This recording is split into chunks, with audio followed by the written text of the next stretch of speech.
नमस्ते, मैं हूं भारती अरवार। आप देख रहे हैं नो फिकर न्यूज। बड़ा सिंचाई परियोजना से प्रभावित उदन के ग्रामीणों ने डाला कलेक्टर में डेरा।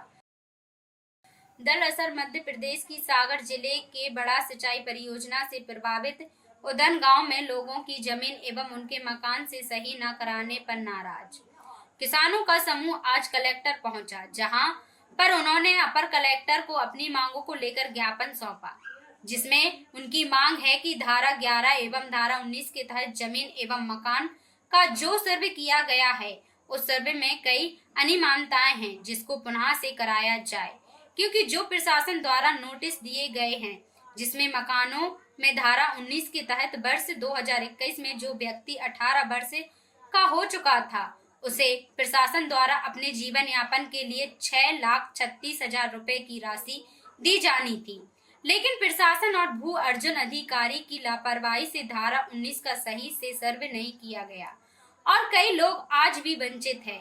हैरानी की बात तो तब हुई जब लोगों के पास उनका नोटिस पहुंचा तो लोगों के होश उड़ गए और उन्होंने आज ग्राम पंचायत के सरपंच सहित सैकड़ों ग्रामीणों की ताकत में लोग पहुंचे और अपनी बात रखी, जिसमें उनका कहना है कि हम लोग कई बार एसडीएम को इसके संबंध में शिकायत कर चुके हैं, लेकिन उनके द्वारा कलेक्टर साहब से मिलने का कह दिया जाता है और जब कलेक्टर साहब के पास जाते हैं तो एसडीएम साहब से मिलने के लिए कह दिया जाता है, जिससे हम लोगों की आज तक समस्या का निदान नहीं हो पाया। और सरपंच ने कहा कि यदि 5 दिन में सही से सर्वे नहीं किया जाएगा तो मैं कुछ ही दिनों बाद आत्मदाह कर लूंगा।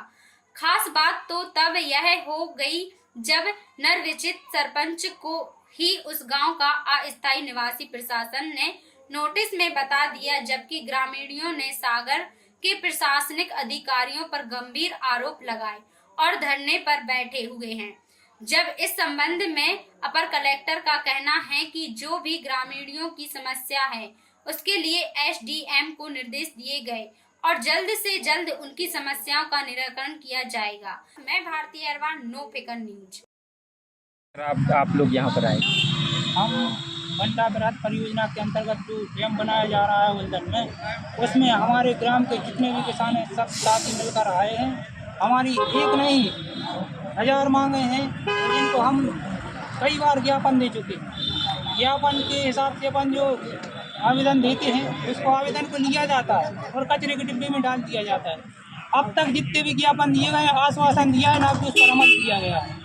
यहाँ तक कि माननीय ने भी अभी दिया है, उसका भी यही हाल है। उन्होंने दिया है कि ये सब एसडीएम साहब के यहाँ होगा।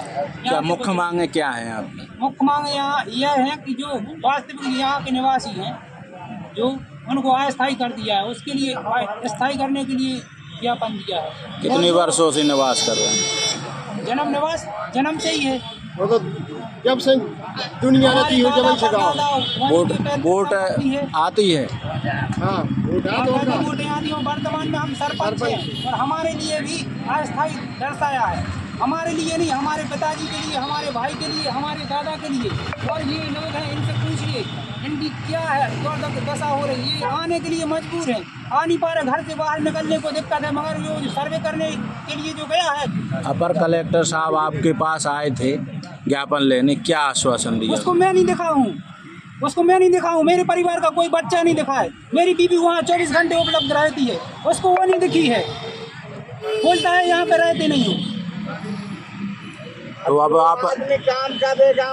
कहना चाहता हूँ कि हमारी मांगे हैं वो अभी 4 या 5 दिन के अंदर पूरी की जाएं।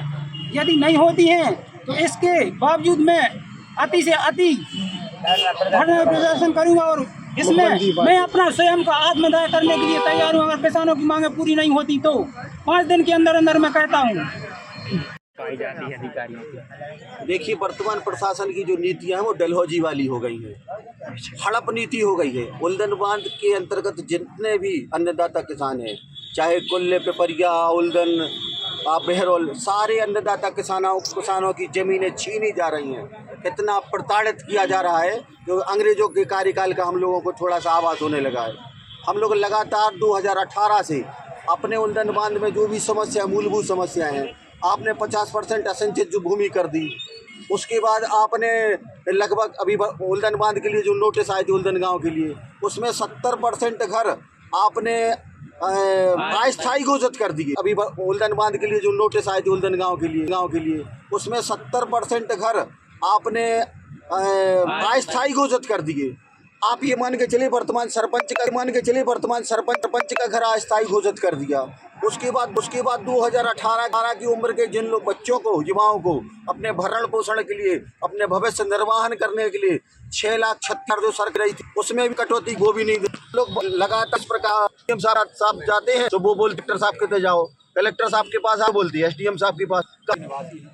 एक्चुअली उल्दन बांध स्थापन में लोगों के लिए नोटिस बढ़ रहे हैं, जिसमें लोगों ने 2018 की गाइडलाइन उठा के 2021 हम लोगों को जो स्टे लगाया हुआ था वहाँ की ग्रामीण जमीनों में कि आप 2018 के बाद से उसको बेच नहीं सकते, ना खरीद सकते हैं, ना उसका कुछ कर सकते हैं, उपयोग नहीं कर सकते। धारा 19 लगा गई थी। अब एक्चुअली इसमें धारा होती है, कुछ 11 धारा होती है, कुछ 19 होती है, जो भी धाराएं होती हैं तो इन्होंने लगा दी थी वहाँ पे। अब इसमें क्या हो रहा है कि जो मुआवजा राशि हम लोगों को वितरित की जा रही है वो 2021 के मुताबिक की जा रही है, जबकि जो इन्होंने स्टे लगाया हुआ था वो 2018 से स्टे लगाया हुआ था।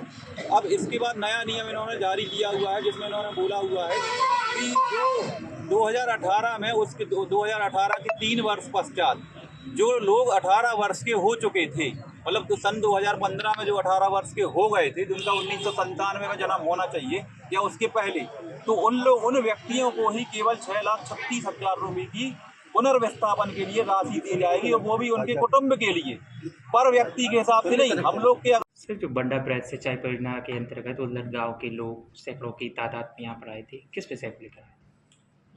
जो दशान सिंचाई परियोजना है उसमें उल्दन गाँव प्रभावित हो रहा है, वहाँ के हितग्राहियों को नोटिस दिए गए थे और एसडीएम सुनवाई की डेट तय की। उन्हें शंका थी कि उनको टाइम कम दिया गया, उनकी सुनवाई ठीक से नहीं होगी। उनको बता दिया गया कि जो नियम से जो भी उनके इश्यूज हैं वो सब खुल जाएंगे, और उन्हें यदि किसी को लगता है कि समय कम है सुनवाई का तो एसडीएम द्वारा उन्हें समय दे दी। इसलिए देखा गया है कि 2018 में जो कि धाराओं को लेकर भी और थोड़ी तिथि बढ़ाने को लेकर भी आपसे बात की है, किस तरह उसको बढ़ाना? नहीं, 2018 में शुरुआत नहीं हुई, 2009 में था ही नहीं, जो अभी जो नोटिस जमा करने की तिथि बढ़ाने की बात भी बताई गई थी ग्रामीणों के द्वारा कि जो नोटिस जमा कर सके। नहीं, मेरी जानकारी में तथ्य नहीं है।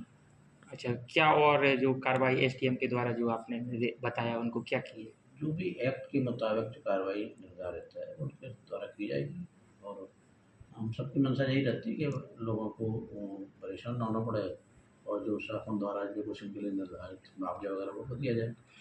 जो वहाँ के स्थायी निवासी हैं उनका कहना है कि हम लोगों को कागज़ों में अस्थायी निवासी बता दिया गया है, जिससे हम लोग मुआवजा के लिए अपात्र हो गए हैं। ये जांच का विषय है। यदि उन्हें लगता है कि वो स्थायी हैं, उनको अस्थायी गलत लिख दिया गया है, तो वो एसडीएम को अपना आवेदन दे के बता सकते हैं।